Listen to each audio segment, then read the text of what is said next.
Assalamualaikum warahmatullahi wabarakatuh. Halo semuanya, gayanya keren seperti Mahmud. Jumpa dengan kami yang paling ini. Perkenalkan, nama saya Sarah Saiko Brigita Lugiano, nomor absen 33. Dan di sini saya bersama rekan-rekan saya. Hai, saya Nasadara Maharani, nomor absen 21. Saya Krisna Deksa Utama, absen 17. Saya Rizka Saniato, nomor absen 31. Saya Sarah Cleva, nomor absen 7. Di video kali ini kami akan menyampaikan hasil diskusi, bukan untuk mengungkapkan rasa dalam diri. Maka dari itu, tema yang akan kita bahas adalah sistem ekskresi. Let's get started.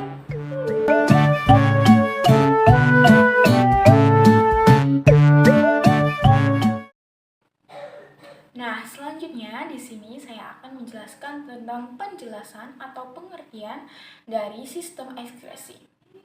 Sistem ekskresi adalah sistem pengeluaran zat-zat yang tidak dibutuhkan oleh tubuh, seperti limbah metabolisme dan zat sisa yang tidak dapat disimpan oleh tubuh. Fungsi sistem ekskresi yang pertama ada osmoregulasi, yaitu menjaga keseimbangan tubuh dengan cara membuang zat-zat yang tidak diperlukan oleh tubuh. Yang kedua ada homeostasis, yaitu menjaga jumlah cairan di dalam tubuh agar tetap seimbang. Yang ketiga adalah membantu mempertahankan suhu tubuh. Yang keempat, melindungi sel-sel tubuh dari racun. Yang kelima, menurunkan kadar produk metabolisme dan tubuh sehingga tidak terakumulasi. Nah, selanjutnya adalah organ-organ sistem ekskresi pada manusia. Organ-organ pada sistem ekskresi yang pertama yaitu ginjal. Ginjal merupakan organ utama yang memproduksi urin dan terletak di bagian dorsal atau punggung tubuh.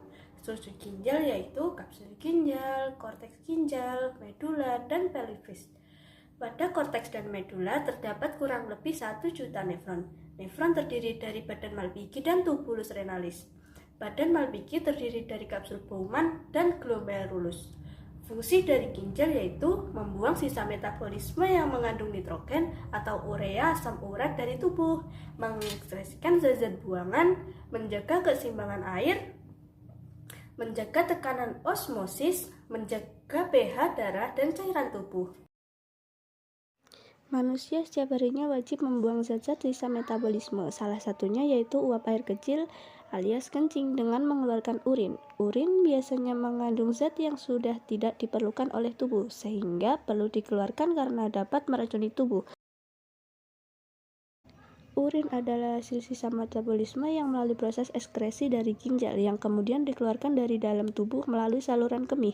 Ginjal adalah organ ekskresi yang berperan penting karena membuang sisa metabolisme melalui urin. Ginjal berfungsi menyaring darah yang mengandung zat sisa metabolisme dari sel di seluruh tubuh. Ginjal terletak di kiri kanan dan di kiri tulang pinggang. Ginjal kiri letaknya lebih tinggi dari ginjal kanan, berwarna merah karena mengandung banyak darah. Secara detail, dalam ginjal terdapat 3 tahapan ekskresi, yaitu filtrasi, reabsorpsi, dan augmentasi dalam proses pembentukan urin. Tahapan ini terjadi di badan Malpighi yang terdiri dari glomerulus dan kapsula Bowman. Glomerulus ini bertugas menyaring darah yang mengandung zat sisa metabolisme akan disaring karena dapat menjadi racun untuk tubuh. Setelah itu dialirkan dan akan melewati kapsula Bowman. Hasil penyaringan ini kemudian disebut sebagai urin primer, termasuk urea di dalamnya merupakan hasil dari amonia yang sudah terakumulasi. Reabsorpsi. Urin masuk ke tubulus proksimal yang terjadi penyerapan kembali atau reabsorpsi. Glukosa dan asam amino, kalium, dan juga zat-zat yang masih diperlukan oleh tubuh diangkut ke dalam sel kemudian ke kapiler darah dalam ginjal. Urea hanya sedikit sekali yang diserap kembali. Cairan yang dihasilkan dari proses reabsorpsi itu dinamakan urin sekunder. Urin sekunder mengandung air garam, urea, dan burung pilih. Burung lilin inilah yang memberikan warna kuning pada urin. Sedangkan kalau urin bau itu dikarenakan mengandung urea pada urin. Nah, ini tahapan yang kedua. Dilanjutkan tahapan ketiga, yaitu tahapan augmentasi. Urin sekunder masuk pada tubulus distal. Pada bagian tubulus distal masih ada proses penyerapan air, ion natrium, klor, dan urea. Pada tubulus distal terjadi proses augmentasi, yaitu pengeluaran zat-zat yang tidak diperlukan oleh tubuh ke dalam urin sekunder. Urin sekunder yang telah bercampur dengan zat-zat yang tidak diperlukan tubuh inilah yang terjadi pada urin sesungguhnya. Wow, luar biasa.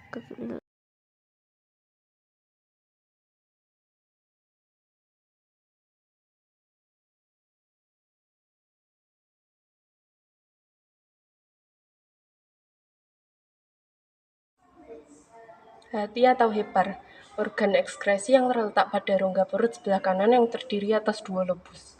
Hati merupakan salah satu organ yang dapat menetralkan racun selain ginjal.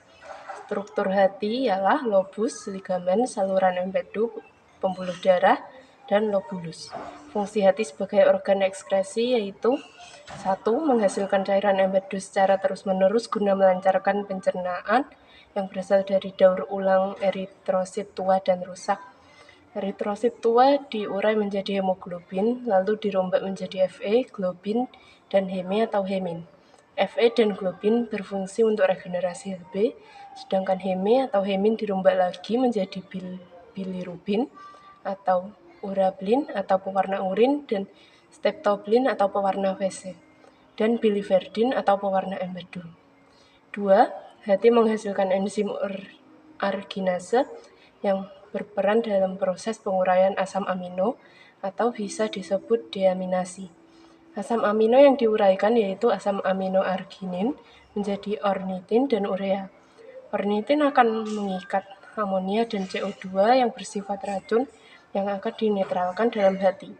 Adapun urea akan diserap ginjal untuk dikeluarkan bersama urin. Orang sinting agak sedikit urakan.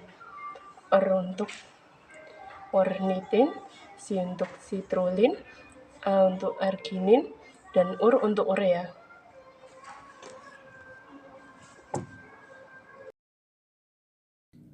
Paru-paru atau pulmo. Paru-paru terletak pada bagian dada tubuh manusia dan berfungsi mengeluarkan CO2 dan H2O. Struktur trakea, bronkus, bronkiolus, alveolus, lobus, dan pleura. Proses: ketika menghirup udara, paru-paru akan memasukkan melalui hidung dan masuk menuju trakea melalui tenggorokan, lalu udara akan dipilah ke saluran udara atau bronkus dan memasuki paru-paru dan akan dipilah lagi ke dalam bronkiolus menuju kantong udara atau alveolus. Di sini terjadi pertukaran antara oksigen dan karbon dioksida. Oksigen dalam alveolus kemudian akan diserap pembuluh darah disalurkan ke jantung. Oksigen kemudian dipompa oleh jantung menuju sel-sel tubuh. Proses ini menghasilkan karbon dioksida yang akan diserap oleh darah dan dibawa kembali ke paru-paru untuk dikeluarkan dalam bentuk gas dan cairan. Gas dan cairan itulah yang disebut CO2 dan H2O. Kulit atau integumen. Fungsi kulit yang pertama sebagai alat ekskresi. Kulit mengeluarkan keringat. Keringat terdiri dari air, garam dapur atau NaCl, sisa metabolisme sel, urea, serta asam. Yang kedua, sebagai alat pengatur suhu tubuh. Yang ketiga, sebagai tempat penyimpanan cadangan makanan. Yang keempat, sebagai alat indera peraba. Yang kelima, sebagai alat pelindung untuk mengurangi hilangnya air dari dalam tubuh. Yang keenam, sebagai pelindung tubuh dari gesekan, penyinaran sinar matahari atau ultraviolet, zat-zat kimia, dan lain-lain. Mekanisme produksi keringat yaitu saat beraktivitas suhu tubuh dan darah naik, pori-pori kulit terbuka dan mengalami hipotalamus dan merangsang saraf pada kulit sehingga keluar enzim brankinin yang dapat memproduksi keringat sehingga suhu tubuh akan kembali normal. Faktor yang mempengaruhi keluarnya keringat yaitu aktivitas tubuh, suhu lingkungan, guncangan emosi, dan hipotalamus. Struktur kulit ada 3. Yang pertama epidermis atau kulit ari, yang kedua dermis atau kulit jangat atau curium, dan yang ketiga hipodermis atau subkutan. Yang pertama epidermis atau kulit ari. Epidermis terdiri dari beberapa lapisan atau stratum, yaitu sebagai berikut: A. Stratum corneum atau lapisan tanduk, B. Stratum lucidum, C. Stratum granulosum, D. Stratum spinosum, dan E. Stratum germinativum. Kedua, dermis kulit jangat atau corium. Dermis atau kulit jangat terdapat di bawah lapisan epidermis. Pada lapisan ini terdapat sebagai berikut, yaitu A. Pembuluh darah, B. Akar rambut, C. Ujung-ujung saraf, D. Kelenjar keringat atau glandula sudorifera, E. Kelenjar minyak atau glandula sebacea, dan F. Lapisan lemak subkutans.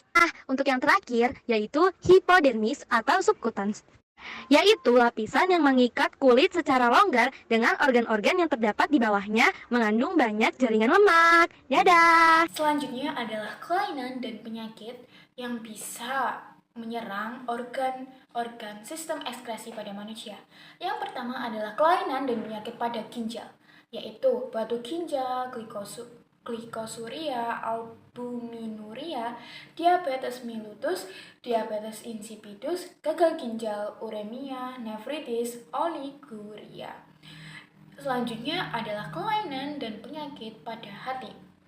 Yang pertama ada sirosis hati, hemochromatosis, penyakit hati atau liver, kanker hati, penyakit kuning, hepatitis B dan C, dan batu empedu.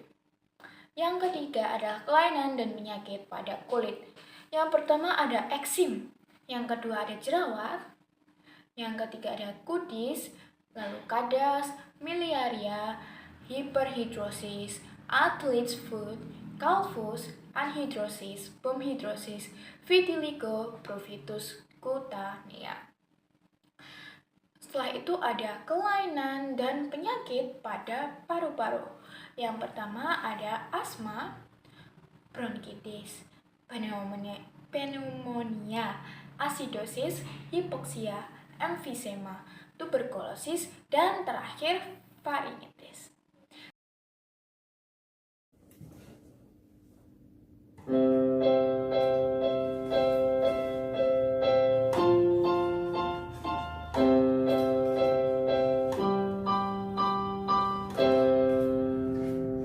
Sistem ekskresi pada manusia membuang sisa metabolisme ginjal, hati, paru, kulit, organ ekskresi pada manusia. Ginjal membuang urea zat bahaya, hati berfungsi menghasilkan banyak empedu, paru membuang sisa respirasi, kulit membuang keringat, itulah ekskresi. Terima kasih semua, bye-bye.